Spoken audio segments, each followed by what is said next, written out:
जिस वक्त हमारे साथ मौजूद है जमीयत उलमाए पाकिस्तान के सरबराह अल्लामा अब्दुल खैर जुबैर साहब और अल्लामा अब्दुल खैर साहब से हम बात करेंगे इस वक्त जो मुल्क की सूरत हाल है, महंगाई है, बेरोजगारी है, गुर्बत और लोग परेशान है सर, इस वाले से आप क्या कहेंगे? ज़ाहिर है कि इस वक्त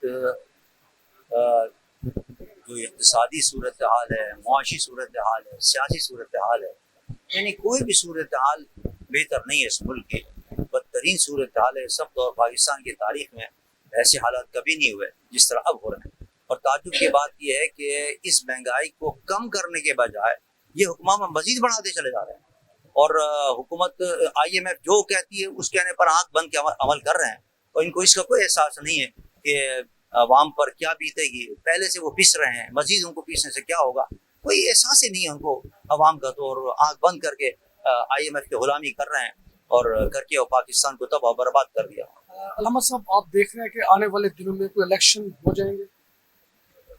कुछ उम्मीद नजर तो आ रही है, कुछ उम्मीद नजर आ रही है इलेक्शन की, इसलिए कि IMF ने जिस तरह ये बना, ये किसी की बात मानने वाले नहीं थे। इन्होंने पहले भी मुलतवी कर दिया, वो कोर्ट का हुक्म नहीं माना, तो इसमें भी ये यही था कि ये शायद नहीं कराती इलेक्शन। लेकिन IMF ने जो शराइत रखे हैं उसकी वजह से ये शिकंजे में आ गए हैं, और उससे पता चल रहा है कि इलेक्शन इन्हें कराने पड़ेंगे। आने वाले दिनों में महसूस हो रहा है कि गरीब अवाम को रिलीफ मिलेगा, पाकिस्तान के हालात बेहतर होंगे, IMF से जान छूट जाएगी हमारी।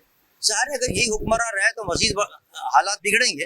हालात को अच्छे तो होते हुए नजर नहीं आ रहे, क्योंकि इनको तुमने आजमा लिया एक साल के अंदर, और जो इन्होंने मुआहदे किए उस मुआहदे के अंदर भी कोई इम्कान नजर नहीं आ रहा है कि कोई बेहतरी की सूरत निकलेगी। और खुदा न खास्ता अगर दोबारा आने की जैसे कि कोशिश की जा रही है कि इनको दोबारा मुसल्लत किया जाए इलेक्शन, जाली इलेक्शन के जरिए, अगर जाली इलेक्शन के जरिए इनको दोबारा मुसल्लत किया गया तो जो कुछ बचा कुचा पाकिस्तान है वो भी खत्म हो जाएगा। अच्छा, आने वाले दिनों में मजहबी जमातों का कोई इत्तेहाद, स्ट्रॉन्ग इत्तेहाद नजर आ रहा है कि जिसके जरिए इंतखाबात भी में हिस्सा ले और वो इक़्तिदार तक जा सके? देखिए, इसके लिए दो तरह से कोशिशें हो रही हैं।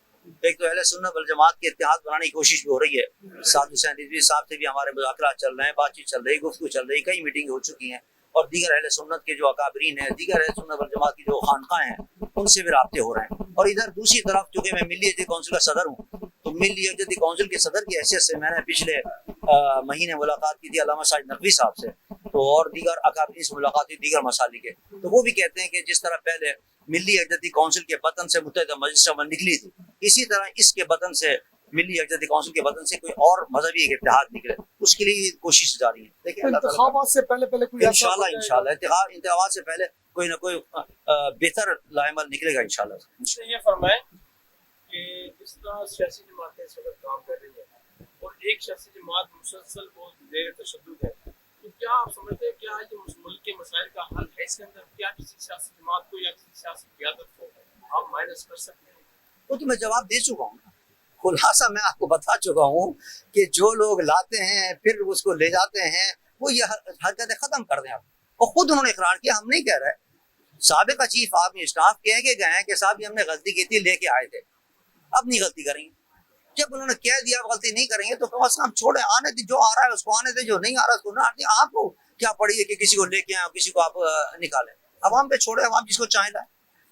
जी, महंगाई, बेरोजगारी और गुर्बत की वजह से गरीब अवाम शदीद परेशानी का शिकार है, और आने वाले दिनों में तैयारी हो रही है कि मजहबी जमातों का इत्तेहाद बनाया जाए, और मजहबी जमातों का इत्तेहाद ही जो है गरीब अवाम को रिलीफ दे सकता है।